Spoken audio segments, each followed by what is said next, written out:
morning, everyone. Welcome to Breaking Points. Sagar is out for the best of possible reasons. He is getting married this weekend, but we have a jam-packed show. We got Ryan in the studio. We got Emily on the ground at the RNC. We're going to have Dave Weigel in the show later to break down a lot that is happening in Biden world. JD Vance made his debut last night. We've got polls showing actually interesting little post-assassination movement. So the very certain predictions that this would have a huge impact on, I should say, post-assassination attempt movement. Let's be clear here. But all those predictions seem not to have totally come to fruition. Biden has COVID.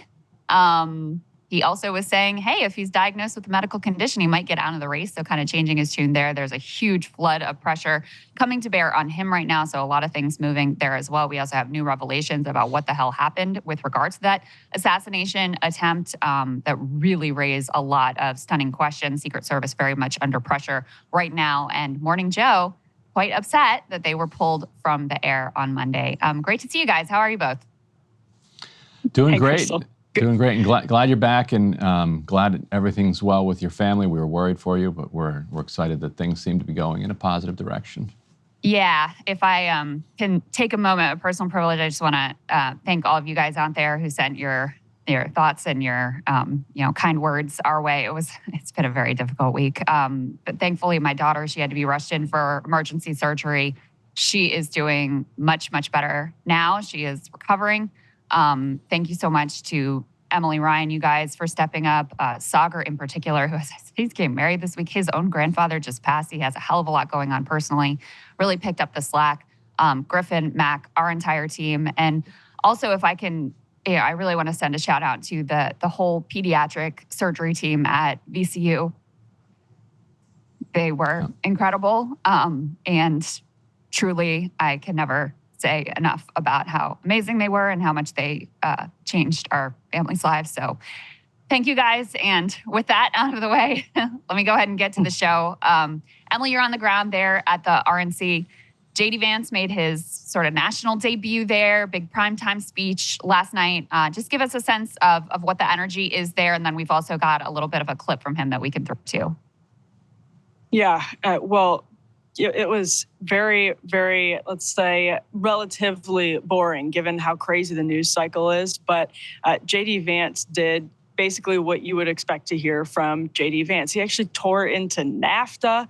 He tore into the Iraq War. And I went back and looked at the Republican National Convention in 2004, so 20 years ago. Mm-hmm. And of course, everybody knows who was on the ballot then. It was Dick Cheney, vice president, in JD Vance's slot, and George W. Bush. Arnold Schwarzenegger spoke at the 2004 Republican Convention and referred to people who were pessimistic about the American economy, especially as compared to the Chinese economy, as economic girly men. He was championing the war in Iraq. And so I look back at that not to just say, wow, this is a new Republican Party, because JD Vance obviously specifically tore into China and our sort of elites. He used the words ruling class. He actually described it as the ruling class, just like you would sort of at a conservative movement, sort of organizational gathering. When he said that, he was talking about how a lot of our jobs have gone to China. And so that is a stark contrast with the economic girly man sentiment of Arnold Schwarzenegger 20 years ago. And I say that not to, just be focused on the past, but also it made me wonder, what does the RNC look like in 2028? What does it look like in 2032? Would you have Sean O'Brien? Would you have the mayor of East Palestine? And would you have JD Vance, being cheered like this for lines about the kind of decadence of America's ruling class? And I don't think that's a settled question, because this was a new version of JD Vance in the extent that he's like talking about unity. He made a pitch on behalf of unity. He said that this is a party of a big tent, and that everyone can, debate and hash things out. I don't think he's ever said that to Mitch McConnell before, but now that he's the vice presidential nominee, he made that pitch from the stage. But otherwise, it's very polished. It's buttoned up. And it's not, it doesn't feel like a reality television show, except for one thing, which is nobody knows what Donald Trump is going to say. Nobody knows what Donald Trump is going to say. And that is a huge, outstanding factor in what happens at this convention. And we won't know until like 10 p.m. Let me go ahead and queue up, and then Ryan, I'll get you in on the other side. Let me go ahead and queue up the clip that we have of JD Vance speaking, talking about the opioid crisis and the impact it's had on communities like the one that he's from. Let's take a listen to that. My friends, things did not work out well for a lot of kids I grew up with. Every now and then, I will get a call from a relative back home who asks, "Did you know so-and-so?" And I'll remember a face from years ago, and then I'll hear, "They died of an overdose." As always, America's ruling class wrote the checks. Communities like mine paid the price. For decades, that divide between the few with their power and comfort in Washington and the rest of us only widened. From Iraq to Afghanistan, from the financial crisis to the Great Recession, from open borders to stagnating wages, the people who govern this country have failed and failed again.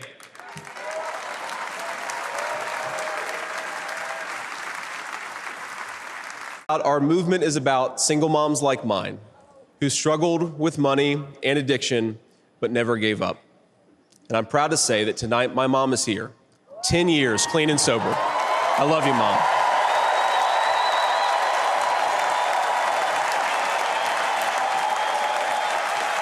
Ryan, you know, the speech came the same day, I believe, that we also heard Trump was considering Jamie Dimon for Treasury Secretary. So very different direction in terms of, you know, that potential move. And so, of course, this raises the key question. Is this different rhetoric just rhetoric? Or does it symbolize some sort of actual shift in terms of policy? Because we all know, Ryan, what the first Trump term looked like, in which there were some shifts, especially on China. That was a, you know, significant change in direction. There were others, but his main achievement was a giant tax cut for the rich. Yeah, and on some level, rhetoric is real in the sense that, you know, a lot of the things that he said on stage, you just wouldn't have heard on a Republican stage 20 years ago. And there's something real, has to be something real underneath that. It can't just be talk, because why piss off all of your donors if you don't see at least some kind of cynical value in it? The hostility to the war, it's nice to see that now from, you know, that getting some actual purchase inside the Republican Party. I get nervous that they'll become like liberals. The joke about liberals is that, you know, they're against every war except the current war. And so here you've got Republicans who are against the war from 20 years ago, which, okay, that's better. It's better to be against it in real time. But, you know, if it represents a kind of a going forward opposition to intervention, as it does for Vance, at least when it comes to Ukraine, then that does seem like progress. But yeah, Emily, I'm curious from your perspective, because Krystal's question is the key one. The question has always been: is this like a feint toward the working class? Is this fake? Is this just a tiny rump group that is kind of funded by Peter Thiel inside the Republican Party that doesn't actually represent a real faction? Or is this becoming kind of a kind of mainstream through line of the new Republican Party, and the fact that you've got, you know, both members of the ticket espousing some elements of this, even as Trump still exactly says, well, Jamie Dimon might be my Treasury Secretary. I still want to take corporate taxes down to 15%. If the oil companies will give me $1 billion, they can have whatever they want. Like, you still have that whole thing. At the same time, you've got this. So color me confused. Like, what are you seeing out there in Milwaukee?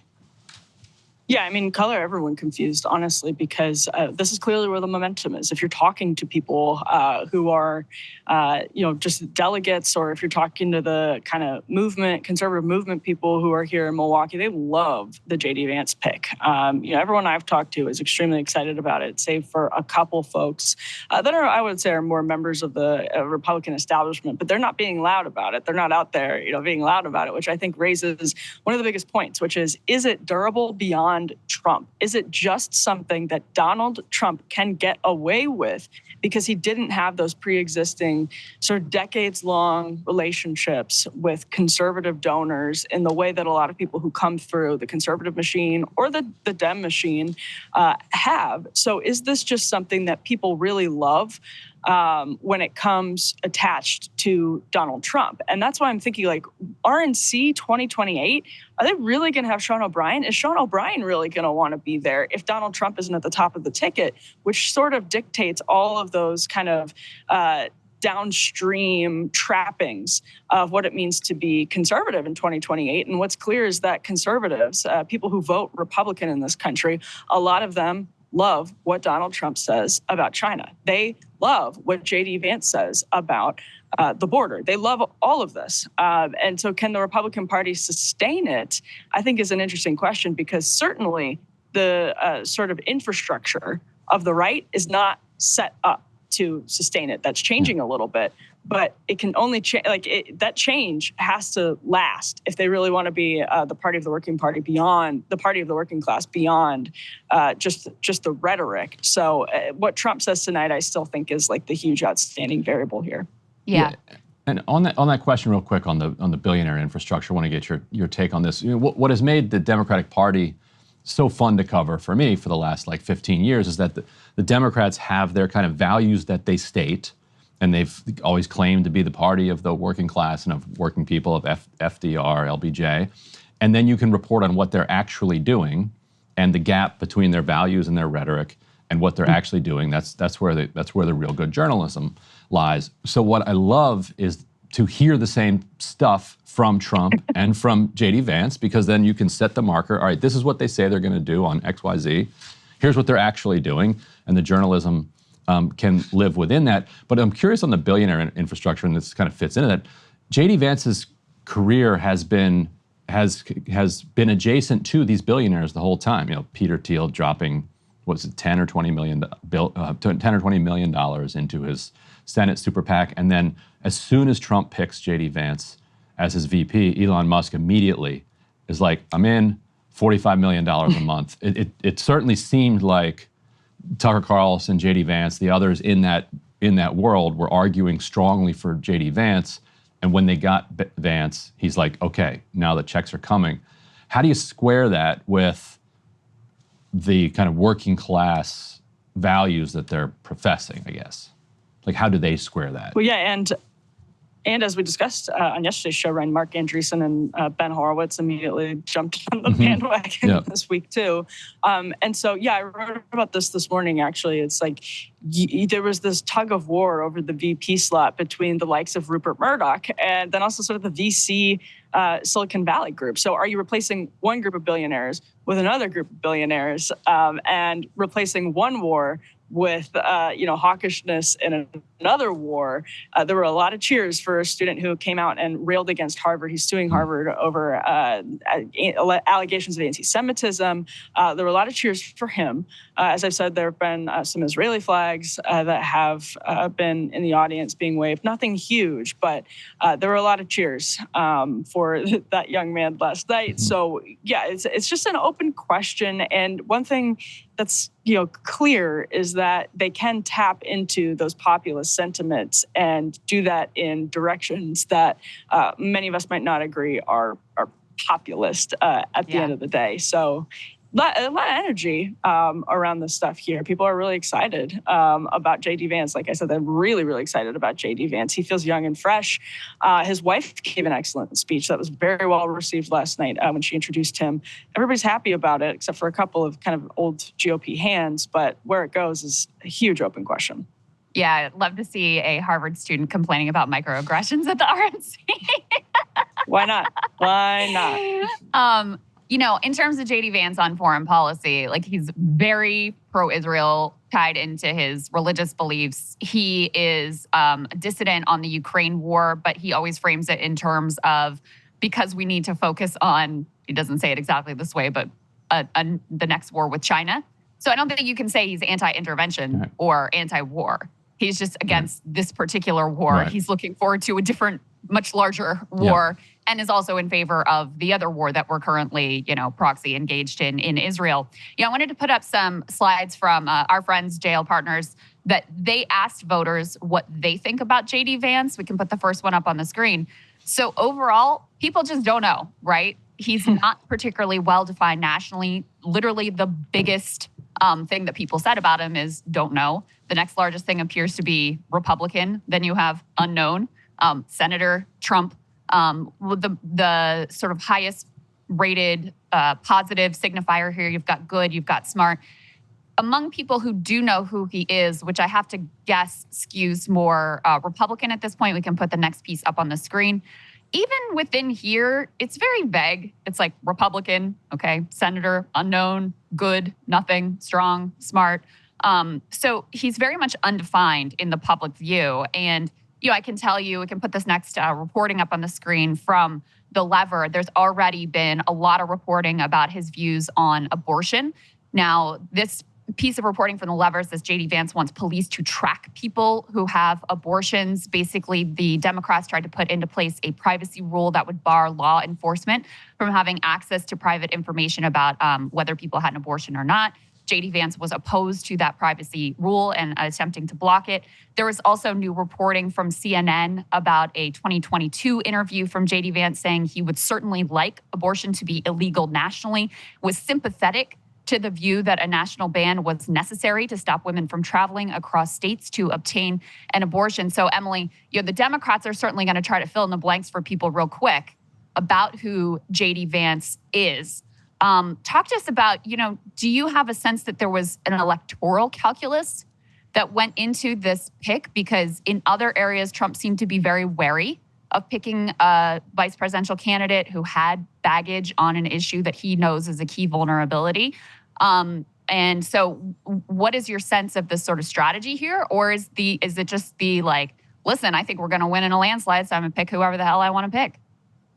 Yeah, it's a great question. From what I've been able to tell, just talking to folks and, having covered Donald Trump, as we all have for a while now, is there are two things. He really liked JD Vance's personal story, that kind of arc. And I think that was vindicated. That take was vindicated yesterday because it's a huge element of what JD Vance talked about. We rolled that clip earlier of him celebrating his mom's 10 years of sobriety and talking as a lot of millennials who come from, so-called flyover country know about seeing those names come up and seeing the fentanyl overdoses time after time. I think that is really resonant with a lot of folks. And I think Donald Trump knows that JD Vance's background, his honestly just objectively impressive achievements, being a Marine and enlisting and then going to Yale Law School, basically coming from nothing and ending up where he is really resonant with people. It's a good story. Donald Trump loves a narrative. There's no question about that. On the other hand, he also, not only does JD Vance have that going for him, but he also is going to be loyal to Donald Trump. I think Donald Trump has sensed with JD Vance that he's somebody who is a true believer, which was actually funny enough, one of the left's knocks against him. But JD Vance has become a true believer to all of this. And if you've spent any time with him and talked to him, even though he used to be really anti-Trump, that is very clearly no longer the case. It's not cynical with him. He's really thought through these things from that sort of intellectual point of view and buys that kind of Flight 93 election mentality that a lot of people in like Claremont circles on the right and the new right, national conservative circles absolutely buy into. So I think those are two critical factors for Donald Trump. I will say abortion has been conspicuously absent from this RNC that started with the platform, but you are just not hearing a lot about the issue at all. And one thing that I have heard is people think that JD Vance's kind of his statement, but right before he was picked on mifepristone, that is sincerely something that's concerned a couple of people that I've chatted with, that it signals that maybe JD Vance will be open to blowing along with the Trumpian winds, kind of, and will be easily sort of co-opted by Trump's inner circle, which a lot of people in new right circles don't trust. So there's just like a lot going on, but we will see. Yeah, I mean, if you're looking for somebody who's not going to change his position on something, JD Vance is not your man for sure. But I'm curious what the kind of talking point is going to be in response to what Krystal brought up, because that Lever story is one of the few kind of independent news scoops that wound up on MSNBC. Like Rachel Maddow is like, I love Lever News, great scoop here from David Sirota's team. And she was waving it around and saying, look at this letter that JD Vance signed saying that he wants to surveil you as you're going out of state so that you can, so that the Mississippi can catch you, trying to get an abortion out of state. And then there was that unearthed, as in like the Oppo team had it, and like within an hour of him being named, the Oppo team dumps it on somebody, and it's unearthed. But it wasn't buried very long ago. We're just talking 2022. So what is the Republican response going to be, you think? You think you're dead on that the projection out of Milwaukee is just, let's just not talk about it because we've got all eyes on us, not a lot of normies, like don't talk about it. But when they have to actually do combat, hand-to-hand combat, where Democrats are saying, this is what you've said, is there a line yet that Republicans are going to have in response, or is that still being fought over? Yeah, I mean, I think sadly the kind of anti-abortion movement knows that the issue with as long as Donald Trump is at the helm of the Republican Party, which feels indefinite, to be honest, the issue they have lost. They won on Dobbs and Roe, but they've lost that sort of battle for what happens afterwards and how the Republican Party handles it. That's the sense that you pick up. And so, yeah, I think that that read on things, basically that they're just not going to talk about it. Because Donald Trump, people may remember a couple of months ago, Donald Trump sort of unveiled and rolled out his new kind of language, the way that he thinks Republicans should talk about abortion, and what sort of policies should be off the table, et cetera, et cetera. That very much has won the day.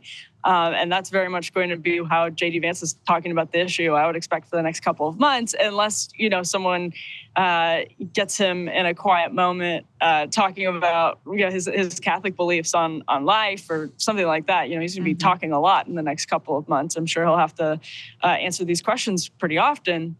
My sense is that it'll be a punt. Yeah. It's going to be interesting to watch how it unfolds. My own sense of the choice, for what it's worth, I have no inside knowledge here, but that, Trump feels very confident. Apparently, the pitch was made from Tucker Carlson and others that this would make him, quote, assassination proof, because maybe if it was Marco Rubio, people would want him out of the way. I mean, that's a pretty dark direction to go in. But, I think there was a thought that basically he bought into that logic. He liked JD Vance personally. And JD has gone out of his way to say that if he didn't think that Mike Pence should have gone forward with the electoral count vote. And so to your point, Emily, I mean, it's strange from a guy who at one point said Trump may be America's Hitler, and who not that long ago, and this was also quote unquote unearthed this morning, that Trump was a fraud, he said on a podcast a few years back, and, made some very aggressively critical comments of this president. So it's odd that loyalty would be the thing that Trump was after in this pick. But I think because Vance has gone out of his way to say, I even would have followed you into the breach in terms of stop the steal, and throwing the whole country into chaos by not moving forward with the electoral count in the way that Mike Pence did. Mike Vance. Oh Mike Vance. My brain is so addled this week, guys. You got to bear with me. It's fair.